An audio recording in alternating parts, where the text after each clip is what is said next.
Mari kita berdoa. Terima kasih Bapa, terima kasih Tuhan Yesus, terima kasih Roh Kudus. Kami telah bersekutu dengan tubuh dan darah-Mu Yesus. Sebentar kami akan mendengarkan sebagian daripada kebenaran firman-Mu ya Bapa. Sebelum itu segala puji, hormat, syukur kami naikkan kepadamu Bapa, kepadamu Tuhan Yesus dan kepadamu Roh Kudus, karena Engkaulah Allah Tritunggal kami yang Esa.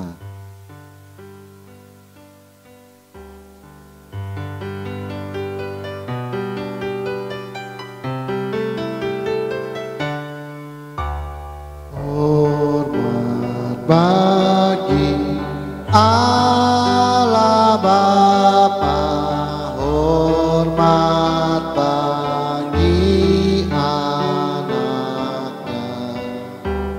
hormat bagi Roh penghibur ketiganya yang Esa. Haleluya, haleluya, ketiganya yang Esa. Haleluya, haleluya, ketiganya yang Esa. Ketiganya yang Esa, ketiganya yang Esa.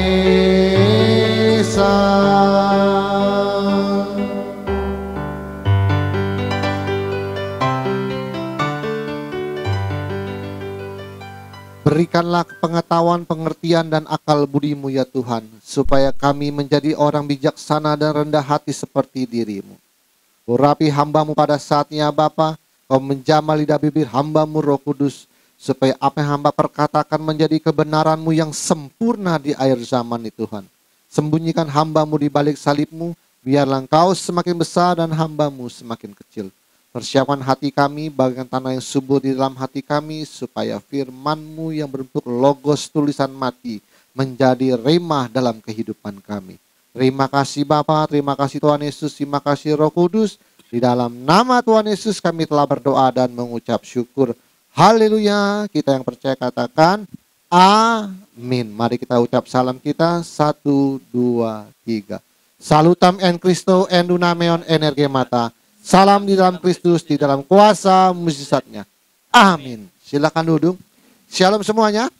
Ya, pada hari ini adalah ibadah perdana, ibadah pertama bahwa sekarang Anthropos Theos Ministry ada di bawah Sinode Gereja Bethel Injili Nusantara yang disingkat GBIN. Tadi saya berdoa, juga terharu saya hari ini.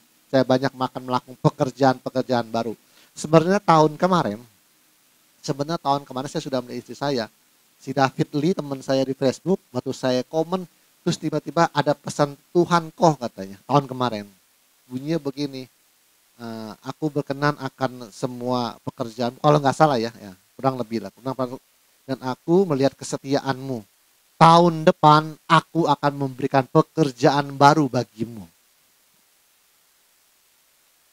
Waktu itu saya pikir, wah ada bisnis apa ini? Saya berpikirnya duniawi. Bisnis apa saya bilang nih? Enggak, ada pekerjaan Bu. Ternyata hari ini tanggal 29 Maret baru kebuka semuanya. Rupanya pekerjaan yang baru adalah selama bertahun-tahun tugas saya hanya khotbah, mengajar atas rema yang Tuhan berikan. Nah, mulai hari ini kita akan mulai pekerjaan yang baru. Ya. Nanti kalau orang susah mau pemberkatan nikah itu kan kalau gereja itu ribet. Harus katekisasi, konseling pranikah, kurang lebih 3 bulan lagi baru bisa. Kalau mau baptis katanya harus belajar lagi CD lagi kalau nggak zaman dulu, ya enggak. Jadi kapan dibaptisnya gitu, ya enggak. Mau baptis lagi, mau pemberkatan nikah lagi. Nanti ada lagi pemakaman. Kalau di Jakarta itu saya selalu dapat pasien itu yang segera harus dikubur. Di Jakarta berbeda dengan di Bangka. Kalau di Jakarta itu tanah itu sempit. Kadang-kadang satu lubang bisa ditumpuk 2 mayat. Jadi misalnya orang tuanya dulu, mungkin 5 tahun kemudian anaknya meninggal. Dikorek lagi, tumpukin tuh tulang. Karena tanah sempit, kalau mau sendiri bisa agak jauh. Ke daerah Jawa Barat, ke arah Cibubur sana. Jawa Timur, Jakarta Timur, Jawa Timur, Jawa Barat lah. Ke Cibubur, arah ke puncak sana, agak jauh jadi. Kalau di Jakarta sempit. Kalau mau dikubur di tempat yang sama, gali lagi bekas emak kamu yang meninggal tuh gali lagi. Jadi akhirnya orang Jakarta yang duitnya pas-pasan tuh repot. Beli tanah juga mahal, jauh juga. Ya kan, ngurusnya lagi. Jadi saya selalu dapat itu orderan itu, gimana Pak Pendeta kalau kita bakar aja. Saya layani. Ya namanya, saya orangnya nggak fanatik kepada satu doktrin, harus dikubur, enggak. Kita sebenarnya wawasannya kurang luas sebenarnya. Kalau di Jepang, nah di Jepang ya, itu kan negaranya kecil, tanahnya sempit. Anda agama apapun di sono dibakar. Mau Kristen, mau Muslim, mau Buddha, mau Hindu, pokoknya asal mati bakar. Dan kuburannya beda dengan orang Indonesia. 2x1 di sana 40x40. 40 cm kali 40 cm, bukan 40 meter.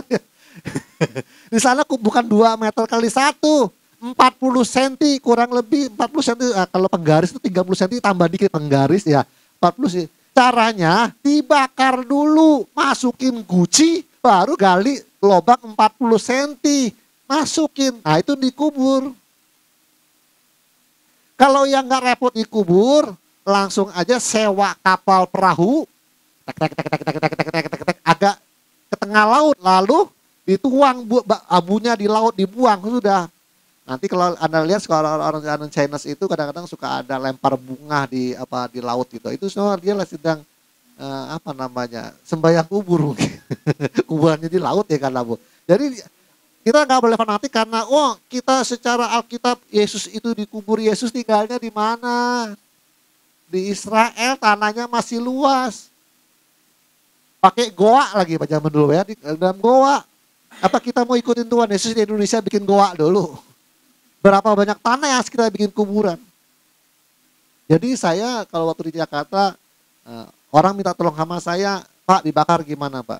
Ya boleh-boleh aja, tapi ada kocaknya, lucunya juga kadang-kadang. Dia alasannya begini, kita beli tanah itu mahal, duit pas-pasan. Sedangkan yang orang yang hidup aja masih perlu duit Pak Pendeta katanya. Kita masih mau ngurusin orang mati, biayanya gede lagi. Mending kan duitnya kan untuk anak kita sekolah aja. Anak cucu masih mau sekolah.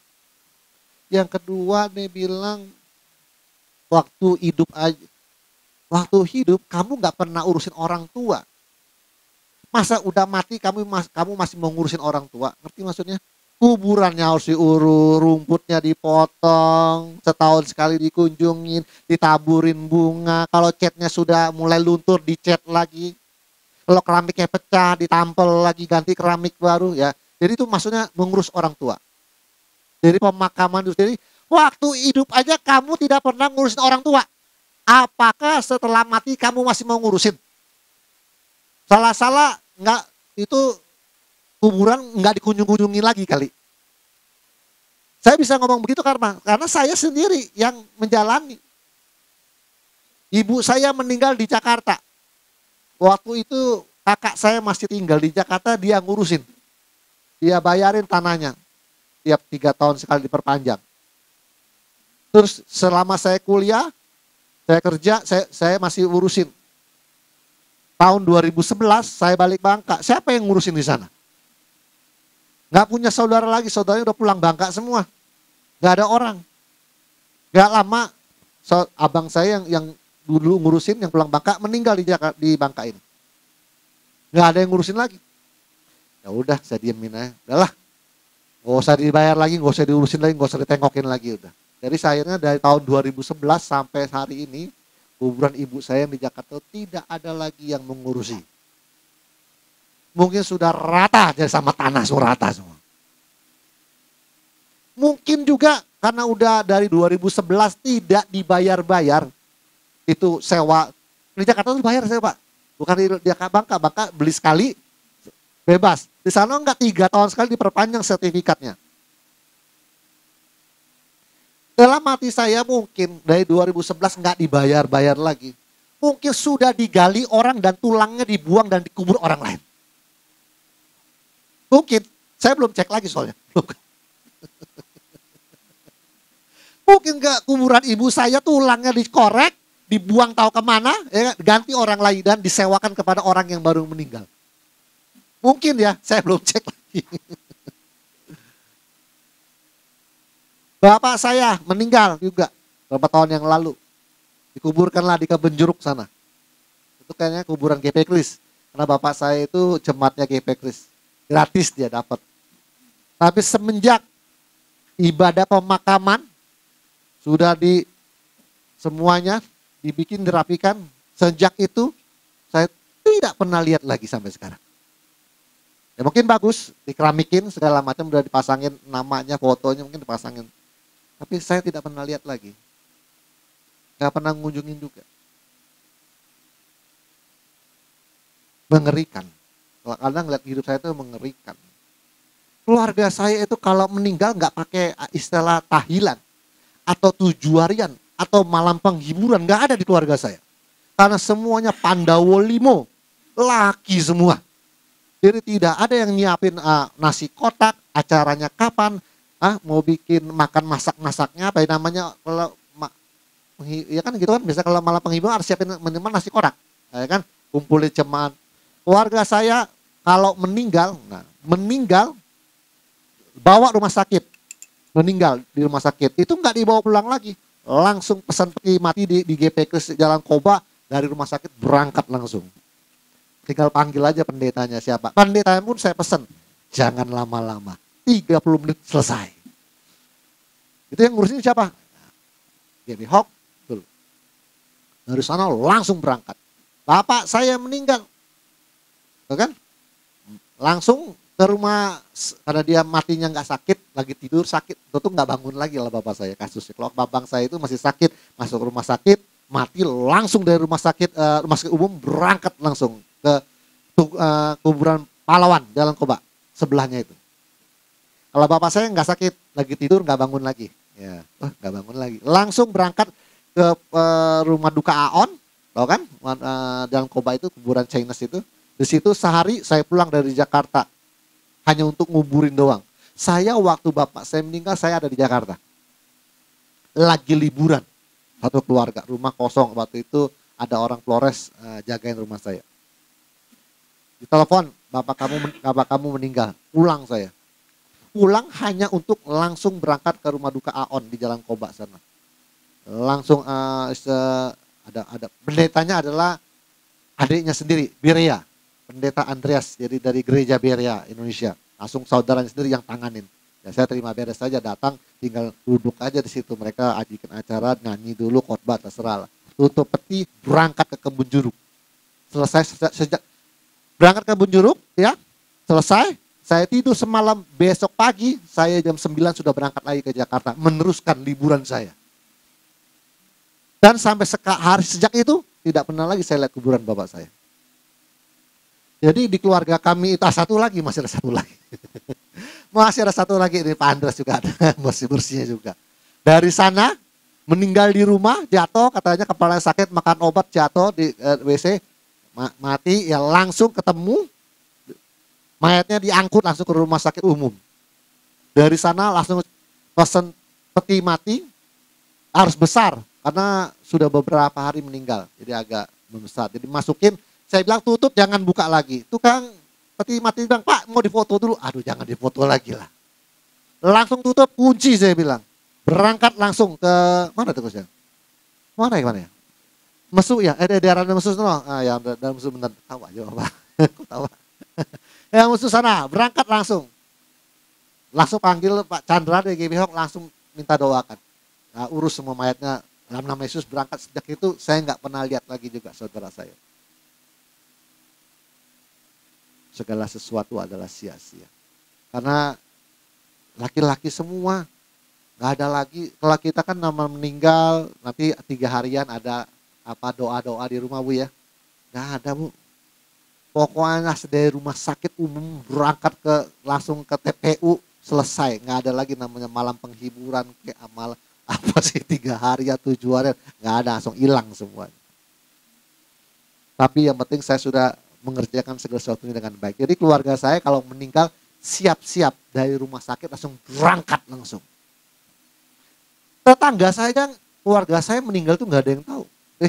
Mana sih ini nih, mana bapak kamu, mana sih kakak kamu, udah meninggal. Loh, kapan meninggalnya?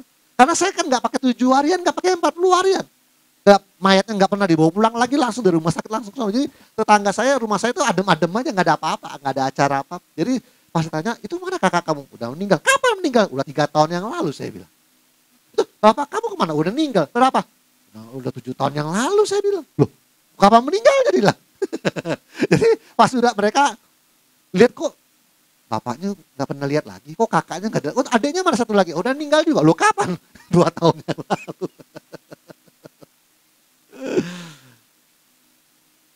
Kadang-kadang itulah kehidupan. Jadi saya mengalami itu, jadi kalau saya di Jakarta itu banyak menolong orang yang kesusahan. Ada yang ketiga lagi. Alasan pertama apa?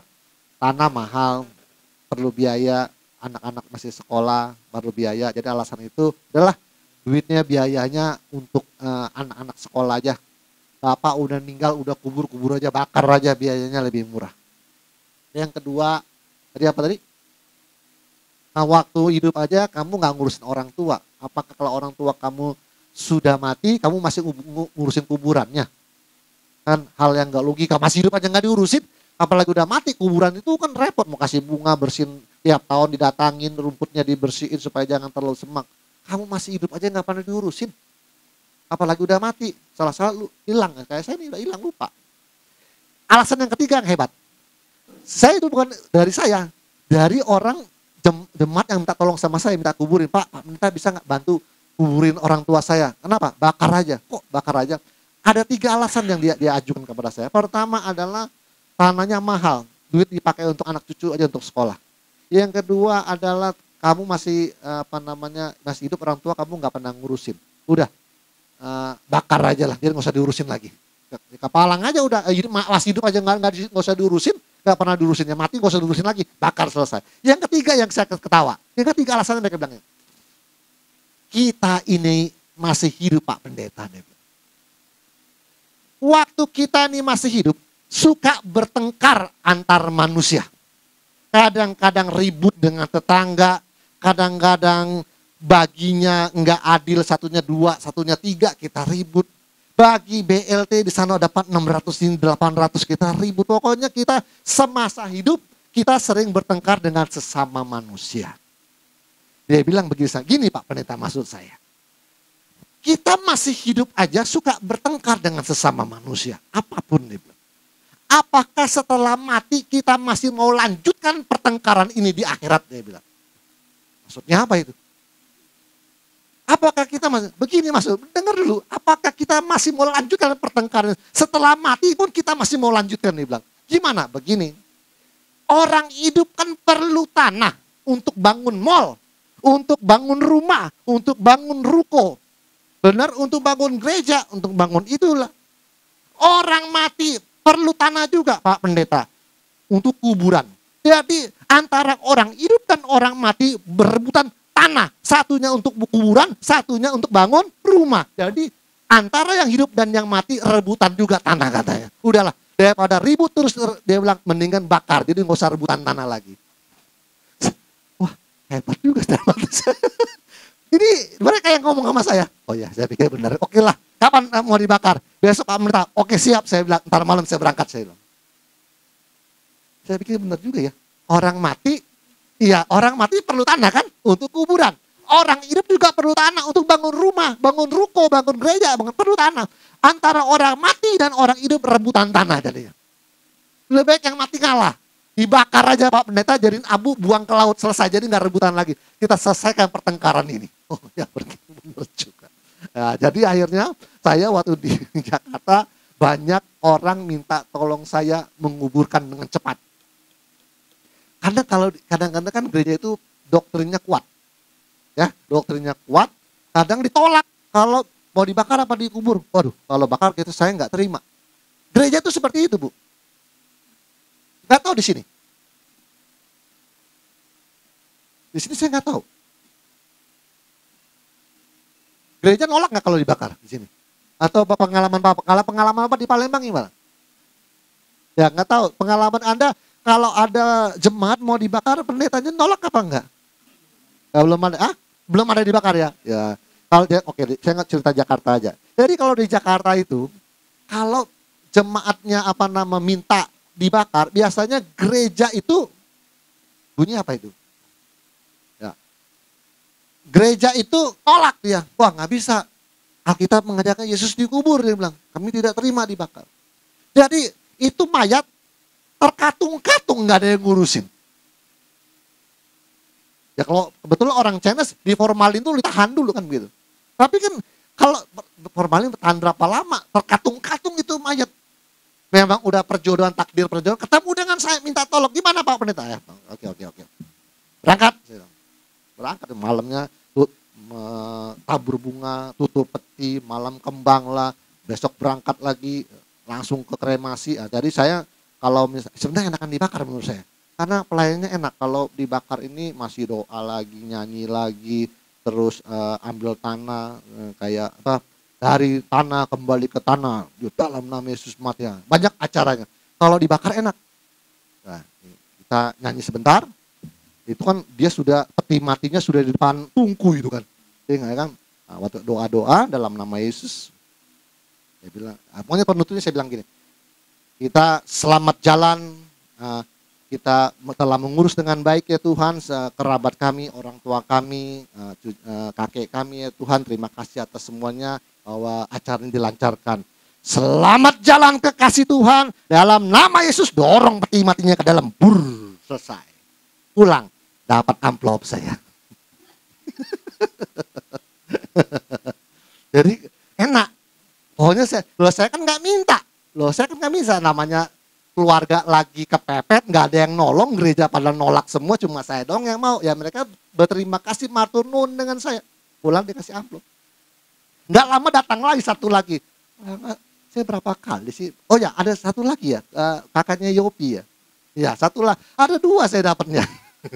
Nggak, terus ada lagi pernikahan juga ada, pemberkatan. Wah, pengalaman saya ini banyak.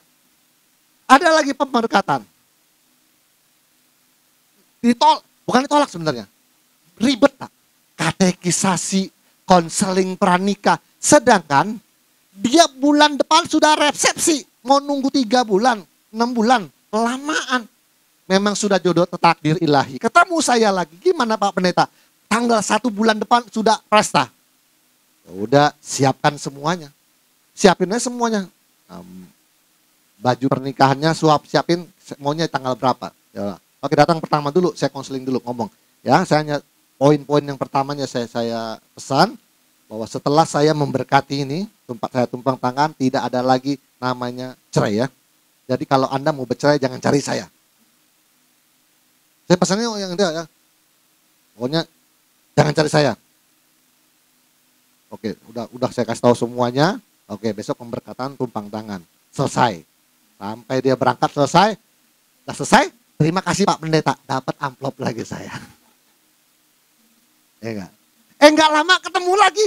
Teman sekolah saya mau pemberkatan. Enggak pernah ke gereja. Kristen tapi tidak pernah ke gereja. Siapa yang mau yang urus lu? Siapa Pak? Kalau Anda Kristen KTP-nya tapi tidak pernah ke gereja Bu. Siapa yang mau ngurusin? Karena pasti pengurusnya bilang, biasanya ibadah di mana Pak? Enggak pernah. Waduh, Bapak bukan jemaat kita nggak bisa Pak. Nama Bapak belum terdaftar dalam gereja kita. Kesana juga sama. Kan biasa begitu. Biasanya gereja tuh nggak tahu begitu. Kalau dia merasa bukan jemaat dia nggak mau urus. Ya gimana? Ketemu saya lagi. Bisa nggak Pak Pendeta bantu urus? Kapan nih Kak? Oke lah saya bilang, siapin aja. Cuma ini kalau mau bagus pernikahanmu, jangan pakai ruko gereja saya, karena ruko gereja saya kecil. Saya saranin kita pakai ketua. Waktu itu saya bilang, kita pakai gedung sinode GBI, mau nggak supaya kelihatan megah? Oh boleh, boleh. Tapi kita sewa, dia bilang. Saya bilang, kita sewa. Kita ngomong belak-belakan aja. Sewanya sekian, untuk pendetanya sekian. Saya bilang pemain musiknya sekian, siap Kak? Oke siap. Berapa totalnya? 1,5 juta. Oke, tak bayar cash 1,5 juta. Saya beresin, saya sewa gedung sinode GBI. Jadi ini pengalaman. Jadi waktu hari ini terjadi tanggal 29 Maret, kita sudah bisa buka semua Pak. Wah, ini bagi saya masalah kecil, karena sudah pengalaman. Jadi siap-siap Pak, kalau ada apa-apa pokok lapor, kita beresin. Yang terakhir adalah saya juga sebagai pertama, gereja GBIN pertama di Bangka. Jujur aja saya ada keinginan menjadi ketua BPD GBIN Pak. Saya mau tunjukin bagaimana cara memimpin yang namanya gereja dalam rohani. Otomatis saya mau buka cabang banyak-banyak. Kalau ketemu ada pendeta yang bermasalah dengan sinodenya, lapor saya. Nanti di bawah pembinaan ATM. Setelah saya kunjungi, gerejanya jelas ya Pak. Semuanya saya ngomong-ngomong, sudah saya kunjungi, baru saya lapor kepada ketua sinode. Kalau ada 5-10 GBIN di Bangka ini, Pak, otomatis saya jadi ketua BPD-nya. Dan saya akan tunjukkan bagaimana cara memimpin rohani.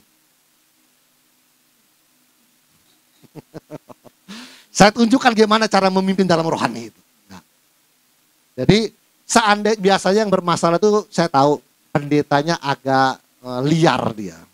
Kayak Sun Gokong, tuh Sun Gokong liar. Sun Gokong itu liar, dijinakinnya pakai apa? Pakai cincin di kepalanya itu. Nanti dibacain mantra sama gurunya. Nah, kita punya prinsip adalah jikalau engkau bertemu dengan orang yang buruk karakternya, anggaplah engkau telah menemukan mutiara yang terhilang. Itu ingat ya. Ingatnya ATM nih. Kalau engkau menemukan manusia yang buruk sifatnya, karakternya, nggak bisa dibilangin. Anggaplah engkau sedang menemukan sebuah mutiara yang terhilang selama ini. Kau harus berubah posisi menjadi Tong Samcong. Bagaimana menundukkan Sun Gokong. Manusia itu mapur loh. Manusia payah urus.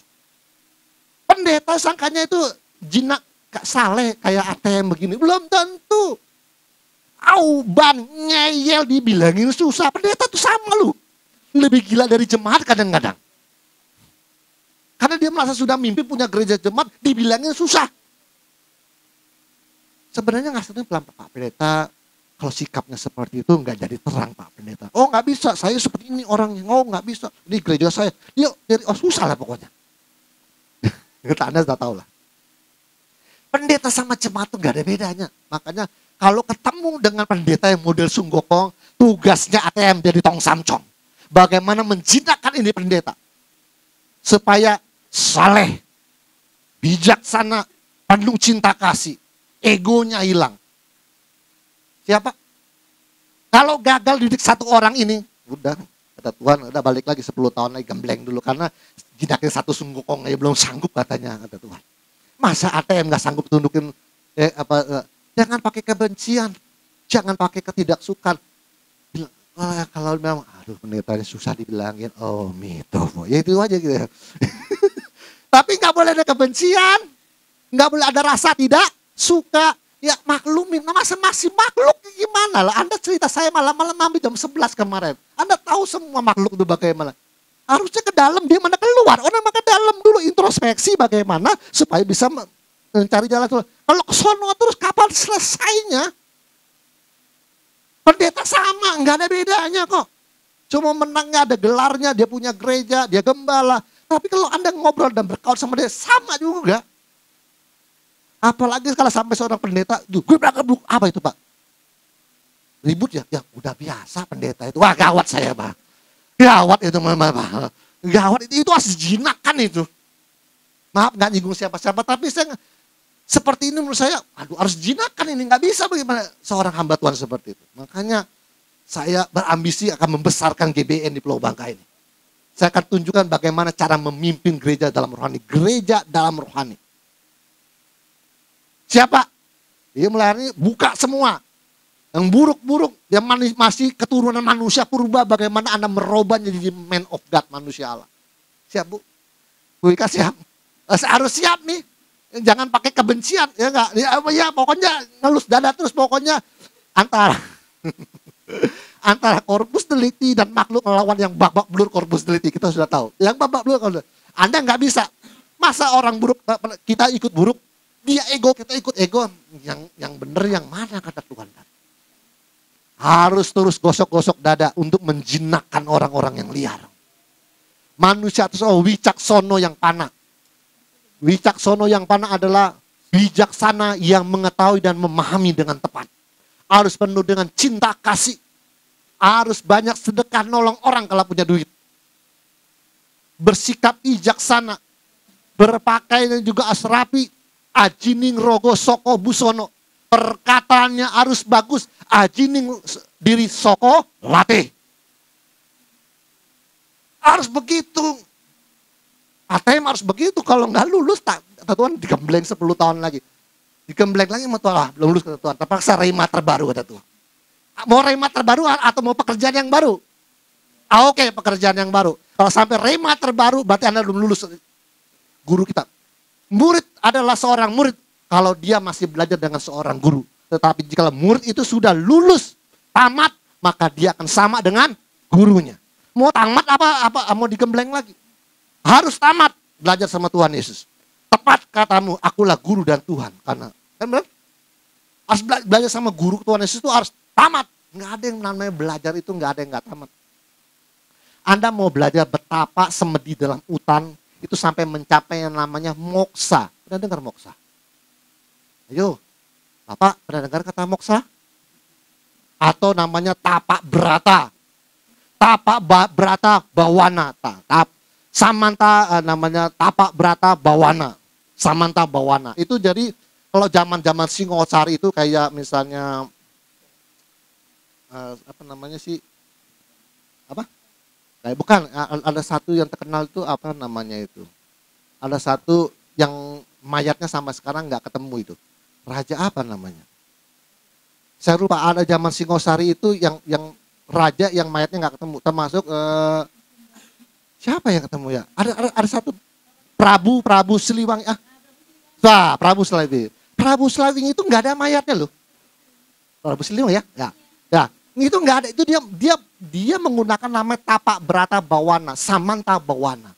Itu dia semedi, tapak berata. Bertapa sampai ini mencapai level tinggi sampai namanya moksa itu gini. Dia menghancurkan tubuh jasadnya untuk masuk ke dalam alam roh. Tapak berata itu Prabu Siliwangi, makanya nggak ada kuburannya. Itu tingkat tertinggi itu. Jadi dia menghancurkan raganya untuk masuk dalam alam roh. Makanya nggak sama raga-raganya dibawa ke alam roh. Prabu Siliwangi. Harus seperti itu. Kita lebih tinggi. Bukan hanya moksa, menghancurkan raga untuk masuk dalam alam roh. Kita lebih tinggi, yaitu apa? Rapture. Rapture itu adanya bukan raganya dihancurkan, tapi raganya diubah seketika dan secara utuh dibawa ke alam roh untuk menyambut Tuhan Yesus di awan-awan kemuliaan. Jadi nggak dihancurkan, dibawa utuh nih. Hari pengangkatan. Dibawa utuh, masuk alam roh. Kita lebih tinggi daripada moksa. Harus belajar nih. Kalau ada Prabu Siliwangi itu makanya nggak ada mayatnya dan nggak ada kuburannya. Harus tahu nih. Kalau nggak salah, Gajah Mada juga nggak ada jasadnya. Gajah Mada juga nggak ada jasadnya. Itu menggunakan moksa. Coba Anda pelajari, buka di Google. Gajah Mada juga nggak punya itu apa namanya, nggak punya jasad. Itu dia moksa dibawa. Itu tingkat tertinggi. Orang yang sampai sebegitu ya harus benar-benar suci keadaan. Suci dalam pikiran, suci dalam hati, suci dalam perkataan, suci dalam perbuatan, langkah kakinya benar dan waktunya tepat seperti yang Tuhan mau. Jadi kalau ngomongnya begini, kebijaksanaanku adalah kebijaksanaan Tuhan. Pikiranku adalah pikiran Tuhan. Ucapanku adalah ucapan Tuhan. Perbuatanku adalah perbuatan Tuhan. Langkah kakiku adalah langkah kaki Tuhan. Dan waktuku adalah waktu Tuhan. Jadi sama. Kalau saya kasih tahu, orang yang mencapai tingkat tertinggi itu sudah ibaratnya seperti setitik air yang diteteskan di lautan samudra. Setetesnya kelihatan nggak? Kalau setetes airnya kita teteskan di lautan samudra. Yang setitik ini kelihatan nggak? Nggak kelihatan. Yang kelihatan samudranya. Kelihatannya lautnya. Kita ini adalah ciptaan Tuhan. Kalau bilang ciptaan Allah Subhanahu wa Ta'ala. Tuhan adalah sumber daripada cahaya. Kita hanya setitik cahaya dari Tuhan. Setitik roh. Kalau kita menyatu dengan Tuhan, maka yang kelihatan Tuhan apa kita? Tuhan. Maka hidupku bukannya aku lagi, tapi Yesus dalamku. Dalam perbuatan kita, dalam perkataan kita, dalam langkah kaki kita, yang kelihatan adalah Kristus. Kitanya nggak kelihatan. Kalau masih begini, saya orangnya nggak bisa begitu. Wah, itu kelihatan akunya benar. Akunya, egonya. Aku orangnya begini, nggak bisa seperti itu. Nggak bisa, aku begini, terserah orang lah. Kalau masih seperti itu, kelihatan akunya, egonya. Itu Kristus kelihatan nggak? Nggak kelihatan. Nggak kelihatan. Hidupku bukannya aku lagi, tapi Yesus dalamku. Percayalah kepadaku bahwa Bapa di dalam aku dan aku di dalam Bapa. Sekarang kita akan mencapai itu. Percayalah kepadaku bahwa Kristus di dalam aku dan aku di dalam Kristus. Amin. Harus mencapai itu. Menyatu manunggaling kaulo Gusti. Menyatu dengan Tuhan. Setitik cahaya ini akan menyatu dengan cahayanya Tuhan. Cahayanya ilahi. Dan yang kelihatan adalah Kristusnya dalam karakter, sikap, dan perbuatannya. Ke depan kita akan banyak pekerjaan baru. Pokoknya lapor aja. Yang penderitaan kita akan pikul karmanya semua. Kita punya kuasa untuk itu. Amin. Tuhan Yesus memberkati dan mari kita berdoa. Terima kasih Bapa, terima kasih Tuhan Yesus, terima kasih Roh Kudus. Hamba-Mu telah selesai ya Tuhan. Kiranya Tuhan mengurapi kami yang di ruangan ini. Engkau mempersiapkan kami pekerjaan-pekerjaan yang baik Tuhan untuk kami kerjakan. Pekerjaan baik pun Tuhan telah sediakan sebelum dunia dijadikan. Kami siap Tuhan setiap pekerjaan yang Kau berikan nanti di depan. Kami siap untuk memikul karma penderitaan orang lain. Terima kasih Tuhan atas didikan-Mu bertahun-tahun ini Tuhan. Telah mengubah kami menjadi kupu-kupu dan ciptaan yang indah. Terima kasih Bapa, terima kasih Tuhan Yesus, terima kasih Roh Kudus. Waktu-Mu telah tiba. Kairos-Mu telah tiba di ATM. Inilah saatnya Tuhan. Berikan kami pekerjaan yang baru. Dan kami akan melaksanakan setulus-tulusnya. Kami mengapa melakukan ini? Mengapa kami menolong manusia? Mengapa kami memikul karma penderitaan? Kami menjawab Tuhan. Semua karena Tuhan. Terima kasih Bapa, terima kasih Tuhan Yesus, terima kasih Roh Kudus. Di dalam nama Tuhan Yesus kami telah berdoa dan mengucap syukur. Haleluya. Kita yang percaya katakan amin. Tuhan Yesus memberkati.